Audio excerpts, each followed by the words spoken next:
What's up, YouTube? This is Too Raw for TV. One of the things I never understood about this past season, right, is why the mainstream sports media and the NBA, why didn't they push the let's win one for Bill angle or narrative for the Boston Celtics? I didn't really see that. Now, look, I understand that Bill Russell isn't as relevant today as the late, great Kobe Bryant. But we all remember when Kobe Bryant passed away back in January of 2020, his passing became sort of a rallying cry for LeBron and the Lakers to win a championship, which some people were a little bit turned off by because they thought that they were cheapening Kobe Bryant's passing by making it some type of WWE storyline, especially when you consider the fact that he was in the prime of his life and the tragic circumstances surrounding his passing. Ultimately, the Lakers didn't win the championship, albeit all the way in October because of the pandemic that struck the country that caused a 4.5 month work stoppage for the players. But consider this, man. In the past 10 years, we've lost a lot of those classic Celtics players. Red Auerbach, well, actually going back before that, Red Auerbach, the famed coach, passed away in 2006. Bill Sharman passed away in 2013. Frank Ramsey, the league's first real true six-man, passed away in 2018. John Havlicek, 2019. Both Tom Heinsohn and Casey Jones in 2020. I think Sam Jones passed away. It might have been in 2021.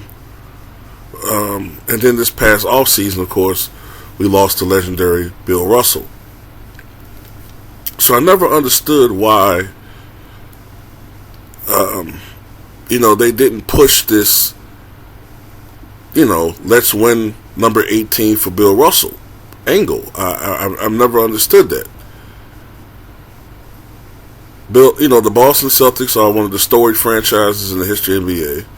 Bill Russell is considered by most a top 10 player. Some even have him as high as top 5. All right. At one point in time, if you go back several decades, there was even an argument that Bill Russell was the greatest player of all time. I don't agree with that. But there was an argument for that, and that he was the greatest center of all time. So we're not talking about some middling guy. We're talking about one of the legends of the game. But it never really materialized because I think that the NBA has done a terrible job marketing teams and marketing players. And as much as people complain about super teams and things of that nature, I think the majority of people only hate super teams when those players aren't on the teams that they like. Because when you look at it, most people only want to talk about the Lakers, or they only want to talk about, to be honest with you, most casuals only care about the Lakers. That's why most of these articles cater to these people. This guy is going to the Lakers. Giannis is going to the Lakers. Dame Lillard going to the Lakers. Trae Young going to the Lakers. They cater to this shit. And look, if you're a person that just only casually watches the NBA, then it doesn't bother you. But when you respect the history of the game, when you want to see fairness and parity, and you see this stuff, man, it does bother you. It bothers the hell out of me. So, at the end of the day, man, I don't know. I just hate to see these guys talk about one guy, or maybe 2 or 3 players at the most, and maybe 3 or 4 teams at the most. It gets repetitive and it gets boring. And if you're not a fan of the Lakers, it becomes, it's a turnoff. Even if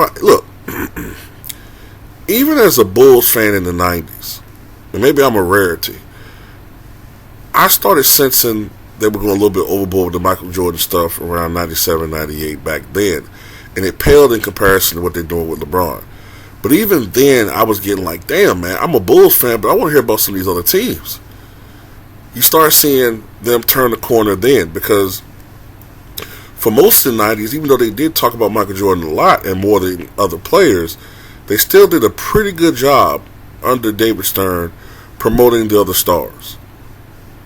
You know what I mean? People knew who Karl Malone and John Stockton and Charles Barkley and Patrick Ewing and Clyde Drexler, they knew who these guys were.